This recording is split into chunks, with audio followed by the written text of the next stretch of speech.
Magandang tanghali.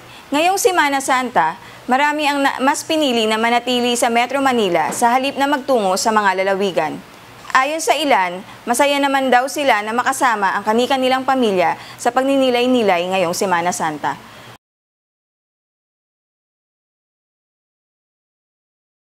Naging maluwag ang daloy ng trapiko ngayong Semana Santa dito sa Metro Manila dahil marami ang nagtungo sa kani-kanilang probinsya.